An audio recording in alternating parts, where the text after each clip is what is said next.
In a previous video, we had talked about how much of a genius Darth Sidious was for using Asajj Ventress as camouflage to conceal his identity, because by having her as Dooku's apprentice, it's giving the illusion to the Jedi that Count Dooku is the Sith Master and Asajj Ventress is the Sith Apprentice, aka the only two people they have to worry about. Because like what Yoda said in Phantom Menace, always two there are, no more, no less, a master and an apprentice.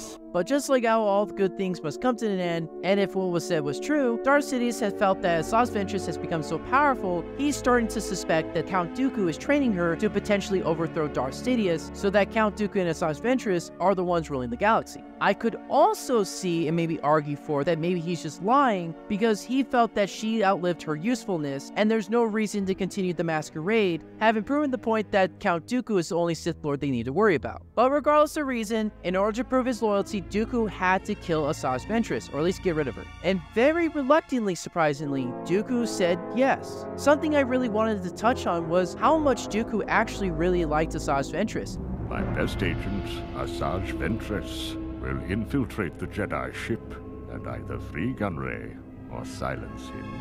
Ventress, you are putting a great deal of faith in an operative who has failed us in the past. She is a gifted assassin. You have my word. She will complete her mission to the letter. She is quite important to me. Eliminate her.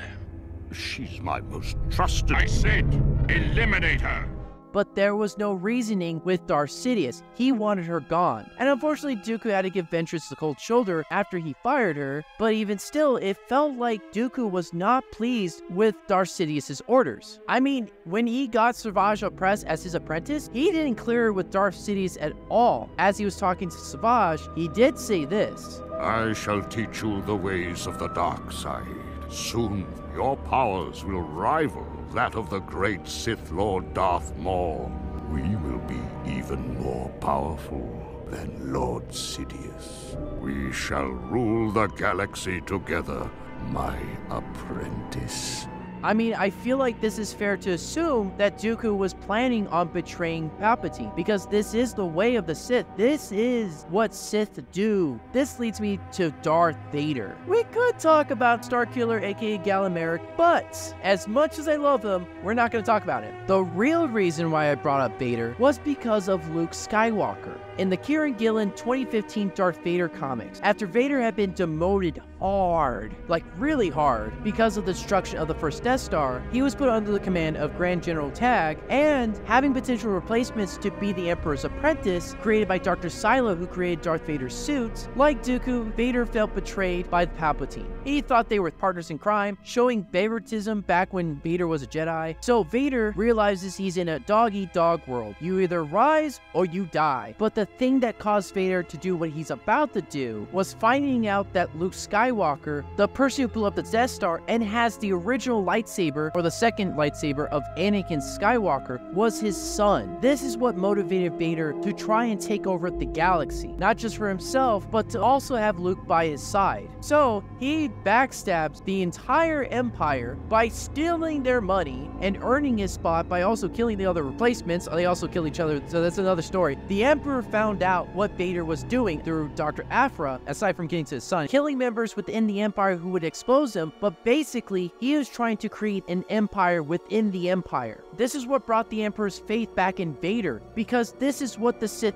do. They're ambitious, they thrive, they thirst for power. So by Vader trying to stab the Emperor in the back, he is fulfilling the rule of two by trying to overthrow the Emperor, which is what the Emperor wanted all along. Now that doesn't mean he's gonna sit back and take it. No, if you're gonna become the king, you gotta kill the king, but don't expect the king going down without a fight. But anyway, his whole goal, his whole motivation through all the thick and thin of it was to get to Luke Skywalker. That was his son, his flesh and blood. The flesh and blood he thought died in Padme's womb. He was gonna turn Luke Skywalker into his apprentice. Of course, we all know how that went down. But the fact that we got to see Luke give Vader the motivation that he needed to not only stay alive within the Empire, but more ambition to become better and potentially becoming Emperor Vader was all because of love was amazing to see. I mean, it puts the scene where Vader cuts off Luke's hand into new perspective, because obviously Vader has been Vader for such a long time, he's forgotten how to show compassion, or at least properly.